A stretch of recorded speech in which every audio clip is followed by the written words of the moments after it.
April 24.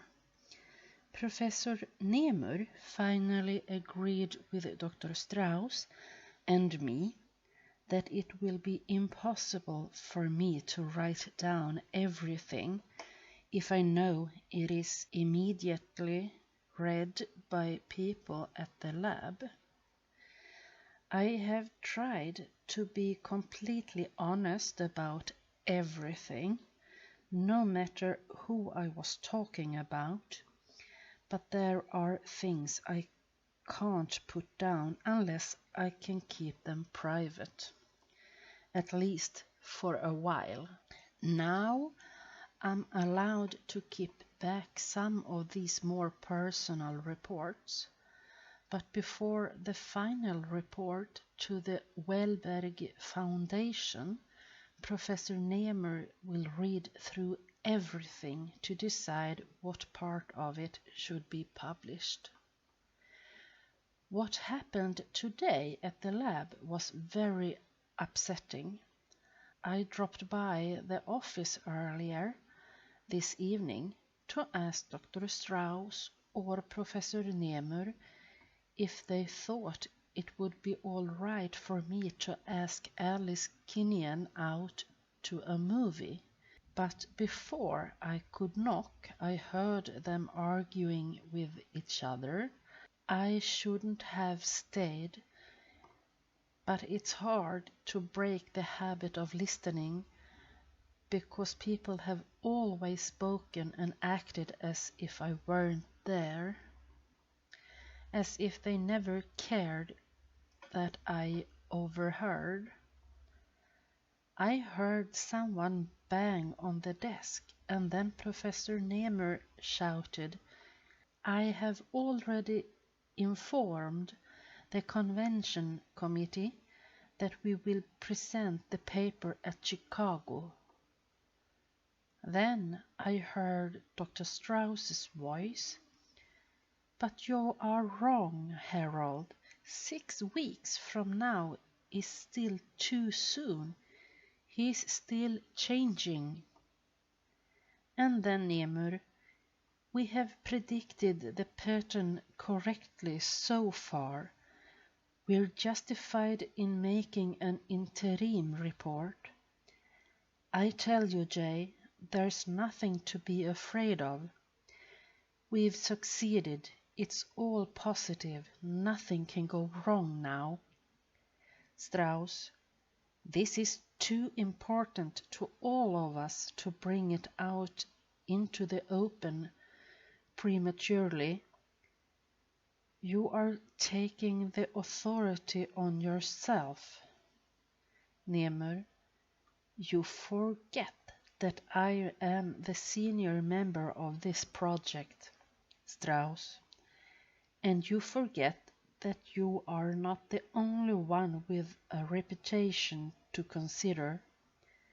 If we claim too much now, our whole hypothesis will come under fire." Nemur, "I'm not afraid of regression anymore. I have checked and rechecked everything. An interim report will do no harm. I feel sure nothing can go wrong now." The argument went on that way, with Strauss saying that Nemur had his eye on the chair of psychology at Hallstone, and Nemur saying that Strauss was riding on the coattails of his psychological research. Then Strauss said that the project had as much to do with his techniques in psychosurgery and enzyme injection patterns as with Nemur's theories, and that someday thousands of neurosurgeons all over the world would be using his methods. But at this point, Nemur reminded him that those new techniques would never have come about if not for his original theory. They called each other names: opportunist, cynic, pessimist, and I found myself frightened. Suddenly I realized I no longer had the right to stand there outside the office and listen to them without their knowing it. They might not have cared when I was too feeble-minded to know what was going on, but now that I could understand, they wouldn't want me to hear it. I left without waiting for the outcome. It was dark, and I walked for a long time trying to figure out why I was so frightened. I was seeing them clearly for the first time. Not gods, or even heroes, but just two men worried about getting something out of their work. Yet, if Nemur is right and the experiment is a success, what does it matter? There is so much to do, so many plans to make. I will wait until tomorrow to ask them about taking Miss Kinningham to a movie to celebrate my race. April 26. I know I shouldn't hang around the college when I'm through at the lab, but seeing the young men and women going back and forth carrying books and hearing them talk about all the things they are learning in their classes excites me.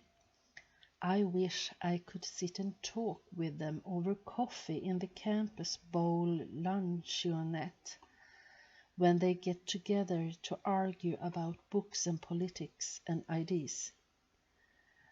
It's exciting to hear them talking about poetry and science and philosophy, about Shakespeare and Milton, Newton and Einstein and Freud, about Plato and Hegel and Kant, and all the other names that echo like great church bells in my mind. Sometimes I listen in on the conversations at the tables around me and pretend I'm a college student, even though I'm a lot older than they are. I carry books around and I've started to smoke a pipe. It's silly, but since I belong at the lab, I feel as if I'm a part of the university. I hate to go home to that lonely room. April 27. I've made friends with some of the boys at the campus bowl. They were arguing about whether or not Shakespeare really wrote Shakespeare's plays. One of the boys, the fat one with the sweaty face, said that Marlowe wrote all of Shakespeare's plays, but Lenny, the short kid with the dark glasses, didn't believe that business about Marlowe, and he said that everyone knew that Sir Francis Bacon wrote the plays because Shakespeare had never been to college and never had the education that shows up in those plays. That's when the one with the freshman beanie said he had heard a couple of guys in the men's room talking about how Shakespeare's plays were really written by a lady. And they talked about politics and art and God. I never before heard anyone say that there might not be a God. That frightened me because for the first time I began to think about what God means. Now I understand one of the important reasons for going to college and getting an education is to learn that the things you've believed in all your life aren't true, and that nothing is what it appears to be. All the time they talked and argued, I felt the excitement bubble up inside me. This was what I wanted to do, go to college and hear people talk about important things. I spend most of my free time at the library now, reading and soaking up what I can from books. I'm not concentrating on anything in particular, just reading a lot of fiction now. Dostoevsky, Flaubert, Dickens, Hemingway, Faulkner, everything I can get my hands on, feeding a hunger that can't be satisfied. April 28. In a dream last night, I heard Mom screaming at Dad and the teacher at the elementary school PS13, my first school before they transferred me to PS222. He's normal. He is normal. He will grow up like other people, better than others. She was trying to scratch the teacher, but Dad was holding her back. He will go to college someday. He will be somebody. She kept screaming it, clawing at Dad so he'd let go of her. He'll go to college someday and he will be somebody. We were in the principal's office and there were a lot of people looking embarrassed, but the assistant principal was smiling and turning his head so no one would see it. The principal in my dream had a long beard and was floating around in the room pointing at me. He will have to go to a special school, put him into the Warren State Home and Training School. We cannot have him here. Dad was pulling Mom out of the principal's office, and she was shouting and crying too. I didn't see her face, but her big red teardrops kept splashing down on me. This morning I could recall the dream, but now there's more than that. I can remember through the blur, back to when I was 6 years old, and it all happened just before Norma was born. I see Mom, a thin, dark-haired woman who talks too fast and uses her hands too much. As always, her face is blurred, her hair is up in a bun, and her hand goes to touch it, pat it smooth, as if she has to make sure it's still there.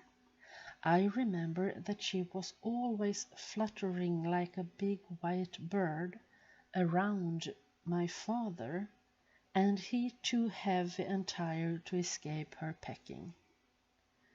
I see Charlie standing in the center of the kitchen, playing with his spinner, bright-colored beads and rings threaded on a string. He holds the string up in one hand, turns the rings so they wind and unwind in bright spinning flashes. He spends long hours watching his spinner. I don't know who made it for him or what became of it, but I see him standing there fascinated as the string untwists and sets the rings spinning. She is screaming at him. No, she's screaming at his father. I'm not going to take him. There's nothing wrong with him. Rose, It won't do any good pretending any longer that nothing is wrong. Just look at him, Rose. 6 years old, and he's not a dummy, he's normal. He will be just like everyone else. He looks sadly at his son with the spinner, and Charlie smiles and holds it up to show him how pretty it is when it goes around and around. Put that thing away, Mom shrieks, and suddenly she knocks the spinner from Charlie's hand, and it crashes across the kitchen floor. Go play with your alphabet blocks. He stands there, frightened by the sudden outburst. He cowers, not knowing what she will do. His body begins to shake. They are arguing, and the voices back and forth make a squeezing pressure inside him and a sense of panic. Charlie, go to the bathroom. Don't you dare do it in your pants. He wants to obey her, but his legs are too soft to move. His arms go up automatically to ward off blows. For God's sake, Rose, leave him alone. You've got him terrified. You always do this, and the poor kid. Then why don't you help me? I have to do it all by myself. Every day I try to teach him, to help him catch up to the others. He's just slow, that's all. But he can learn like everyone else. You are fooling yourself, Rose. It's not fair to us or to him. Pretending he's normal, driving him as if he were an animal that could learn to do tricks. Why don't you leave him alone? Because I want him to be like everyone else. As they argue, the feeling that grips Charlie's insides becomes greater. His bowels feel as if they will burst, and he knows he should go to the bathroom, as she has told him so often. But he cannot walk. He feels like sitting down right there in the kitchen, but it is wrong and she will slap him. He wants his spinner. If he has his spinner and he watches it going round and round, he will be able to control himself and not make in his pants. But the spinner is all apart, with some of the rings under the table and some under the sink, and the cord is near the stove. It is very strange that although I can recall the voices clearly, their faces are still blurred, and I can see only general outlines. Dad massive and slumped, Mom thin and quick. Hearing them now arguing with each other across the years, I have the impulse to shout at them. Look at him, there, down there.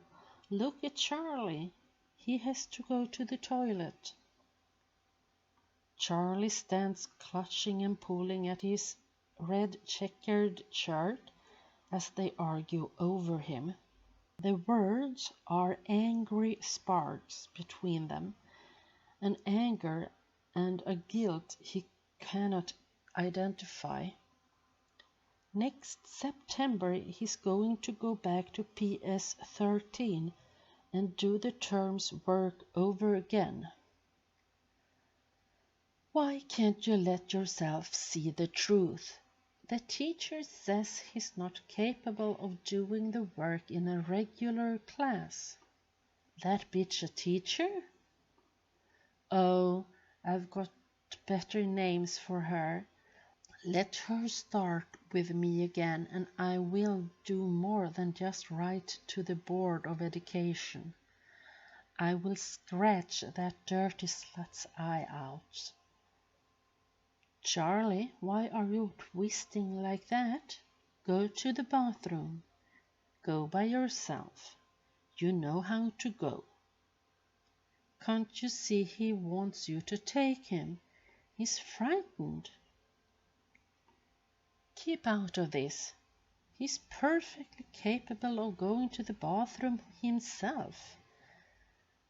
The book says it gives him confidence and a feeling of achievement. The terror that waits in that cold tile room overwhelms him. He is afraid to go there alone.